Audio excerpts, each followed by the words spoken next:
Venho novamente hoje para continuar a debruçar convosco sobre a grande via dolorosa que o Senhor Jesus Cristo empreendeu, que culminou com a sua humilhante morte na cruz do Calvário. Procurarei centralizar mais a minha abordagem no que toca à traição que o Filho de Deus foi objeto perante tudo e todos. A começar desde logo pelas autoridades judaicas, pelos chefes religiosos, pela multidão e, por fim, pelos seus próprios discípulos. Vou apenas explorar a traição da multidão e, posteriormente, dos discípulos. Naturalmente, tem havido querelas doutrinárias no que toca à multidão que pediu a crucificação do Senhor Jesus Cristo em Jerusalém. A meu ver, eu entendo que a multidão que tinha-lhe aclamado dias antes, Hosana nas alturas, bendito que vem em nome de Deus, foi a mesma multidão em convergência com a multidão também que se residia em Jerusalém e nas regiões circunvizinhas, que pediram a crucificação do Senhor Jesus Cristo. E passo a explicar rapidamente porquê. Durante o ministério terreno do Senhor Jesus Cristo, Deus, na sua soberana vontade, usou a multidão para poderem proteger Jesus da armadilha que os chefes religiosos queriam com ele. Ou seja, os chefes religiosos, desde o início, queriam tirar vida prematuramente ao Senhor Jesus. No entanto, Deus usou a multidão para eles não poderem tocar o Senhor Jesus. Tanto que, por esta razão, em inúmeras passagens bíblicas, via lá sempre a expressão porque a sua hora não tinha chegado, porque também temiam a multidão. Quando a hora do Senhor Jesus Cristo chegou para ele partir desta vida por além, que também coincidiu com a manifestação real do poder das trevas, Jesus perdeu essa legitimidade que beneficiava da multidão e, consequentemente, foi preso e condenado à pena capital. Foi com a chegada desse poder das trevas que confundiu tudo e todos, levando depois à morte do Filho de Deus, tal como estava predestinado. É esse poder das trevas que levou, da mesma sorte, os discípulos a censurarem a mulher que tinha ungido o Senhor Jesus para a sua sepultura. Foi o mesmo poder das trevas que, enfim, fez com que Judas traiu o seu mestre vendendo-lhe por 30 moedas de pratas. Foi o mesmo poder das trevas, enfim, que levou os chefes religiosos a quererem a todo custo matar o Filho de Deus. Foi o mesmo poder das trevas que fez com que os próprios discípulos não conseguissem resistir na vigília o Senhor Jesus Cristo, não obstante terem esse desejo de acompanhá-lo em oração. Foi o mesmo poder das trevas que fez com que os discípulos abandonarem o Senhor Jesus Cristo, inclusive levando Pedro a negá-lo 3 vezes, etc, etc. Foi o mesmo poder das trevas que fez com que os discípulos não conseguissem acompanhar ou interiorizar ou, enfim, discernir que realmente o Senhor Jesus Cristo tinha que morrer e ressuscitar ao 3º dia. Não obstante, já depois da sua ressurreição, eles continuavam ainda a ter, enfim, dúvidas, continuavam ainda a ser obnubilados por esse poder das trevas.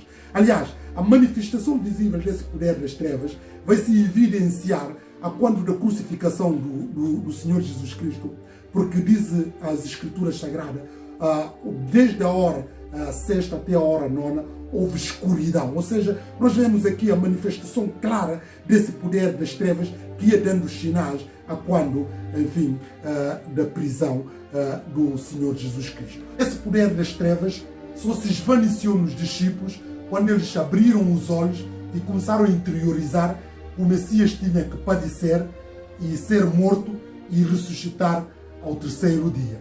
Por isso, a meu ver, acho que é essa mesma multidão, enfim, que mudou de opinião daquilo que tinham em relação ao Senhor Jesus Cristo e pediram a sua condenação. Aliás, é importante notar que a multidão sempre, enfim, demonstrou essa postura de desequilíbrio, essa postura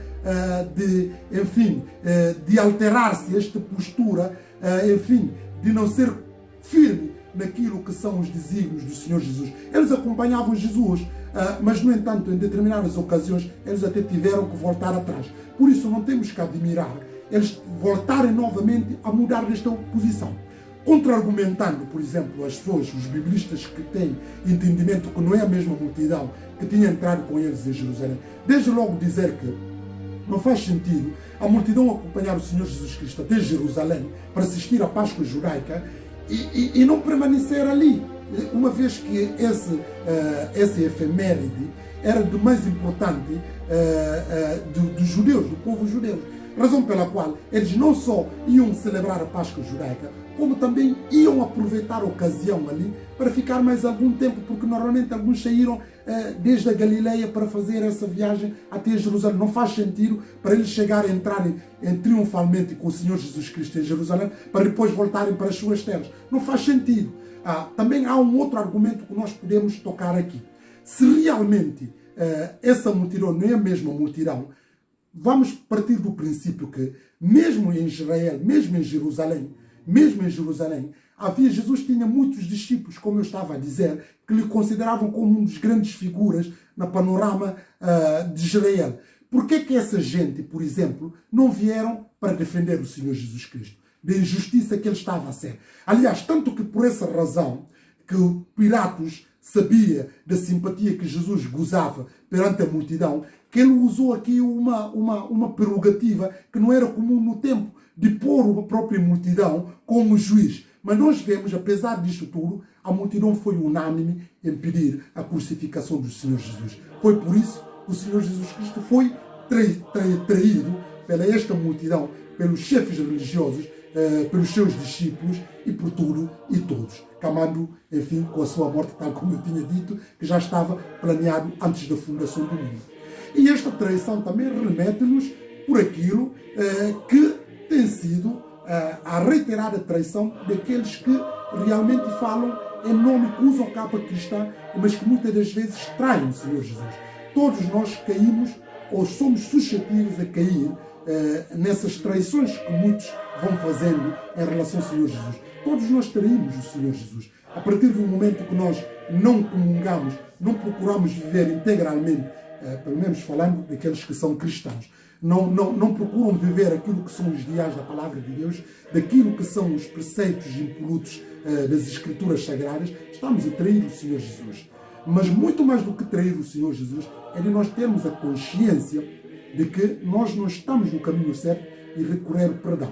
Porque como nós vemos no processo da via sacra do Senhor Jesus, que terminou com a sua morte, todo mundo traíram, mas nem todos tiveram a capacidade de reconhecer o seu erro para pedir o perdão. Foi o que aconteceu com Judas e com os próprios chefes religiosos.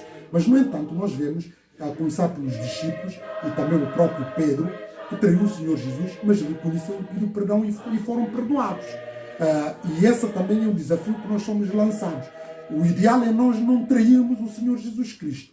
Não estou a falar daquela traição, enfim, que nós, ficamos aquém das Escrituras Sagradas. Mas nós sabemos que há pessoas que continuam a trair flagrantemente o Senhor Jesus, nomeadamente os falsos crentes, os falsos cristãos, as pessoas que estão na igreja, que se dizem cristãos, ou que estão a representar a igreja, mas que normalmente são instrumentos do próprio diabo para obstruir os planos evangelísticos, os planos redentor do Senhor Jesus Cristo. Esses aqui não têm outro caminho senão pedirem perdão. A condenação deles é inevitável. Diferentemente daqueles que vão traindo o Senhor Jesus Cristo por ficarem aquém dos desígnios da palavra de Deus, nomeadamente por irem, pecando contra o próximo, até contra o próprio Deus, mas mesmo assim eles acabam por chegar à verdade, reconhecer o seu próprio erro e pedir o perdão. Por isso o desafio que eu também quero aqui passar é que todos nós ficamos aquém daquilo que são os desígnios da palavra de Deus. Muitas das vezes nós traímos, durante a nossa peregrinação, traímos o Senhor Jesus e temos que reconhecer isto e pedir o perdão, porque só através do perdão que nós também estaremos a demonstrar que somos filhos de Deus, que nascemos de novo, que pertencemos aos eleitos da salvação. E assim, que Deus nos abençoe, que Deus nos ajude a interiorizar estas grandes verdades que não são fáceis e procurar aplicar no nosso dia a dia. Mas, sobretudo, não correr o risco de trair flagrantemente o Senhor Jesus como fizeram os ímpios. Pronto. Que Deus nos abençoe, que Deus nos ajude. Obrigado.